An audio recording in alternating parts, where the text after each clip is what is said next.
इसलिए सम्राट अशोक अपने पिता की दूसरी संतान थी, फिर भी वो राजा बना।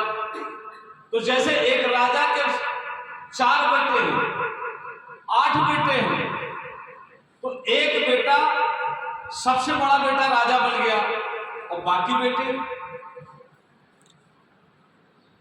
तो राजा नहीं बने ना।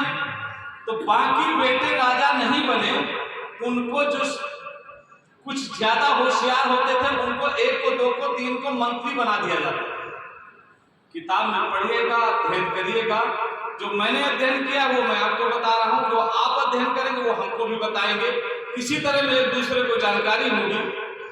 जब राजा का बेटा सबसे बड़ा बेटा राजा बनता है, बाकी बेटों को मंत्री बना दिया जाता है, तो एक बेटे को 2 बेटे को मंत्री बना दिया गया, बाकी बेटे राजा परिवार में रहे आए। अब जब उस राजा के बेटे अन्य बेटे हुए तो वो बेटा सबसे बड़ा बेटा राजा बना, और जब उसका नाती हुआ तो वो उसके बेटे राजा बना। तो बाकी परिवार तो लंबा होता चला गया, तो वो कहां गए? वो सब बेरोजगार होते चले गए, सब राजा नहीं बन जाएंगे।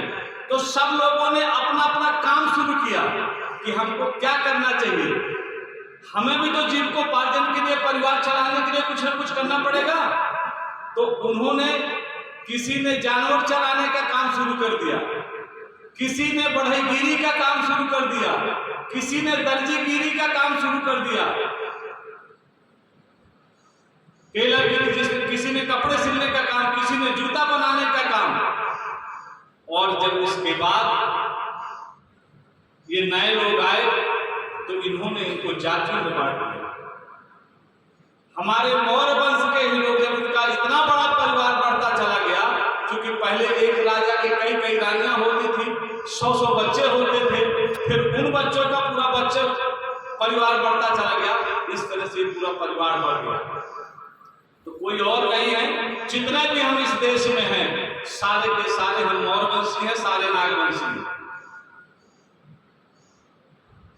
लेकिन नवरात्रि में हमारे लोग करते क्या है, चाहे नवरात्रि हो चाहे वैसे भी आप धार्मिक नगरी के हैं, चित्रकूट के रहने वाले हैं, ज्यादातर लोग उसमें फंसे पड़े हैं। मंदिर में पूजा करें, घर में करें कलेश, अब बापू को बोझा लगे और पत्थर लगे गणेश। तमाम लोग हमारे संस्कार के लोग हैं, विचारधारा के लोग हैं, वरना हम इतिहास अगर पढ़े तो हम इस तरफ कभी जा ही नहीं सकते। पत्थर के भगवान को लगते 56 भोग, पत्थर के भगवान को लगते 56 भोग और मर जाते फुटपाथ में भूखे प्यासे। तमाम ऐसे लोग हैं, हमारे बैकवर्ड शेड्यूल कास्ट के लोग हैं, जिन्होंने पैसा कमा लिया तो इतना यज्ञ करेंगे, इतना दान पुण्य करेंगे, लेकिन उनको ये पता नहीं है कि तमाम लोग गरीबी में मर रहे हैं, मुफलसी में जी रहे हैं, हम उनकी मदद कर दें। तो इसलिए मैं आप सभी लोगों से ये निवेदन करूंगा, अनुरोध करूंगा कि अगर हमको शासन सत्ता की तरफ जाना है तो हमारे अंदर राजनीतिक जागरूकता होना बहुत जरूरी है।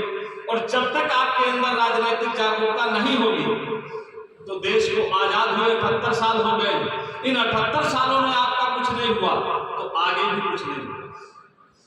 आपका भला तभी होगा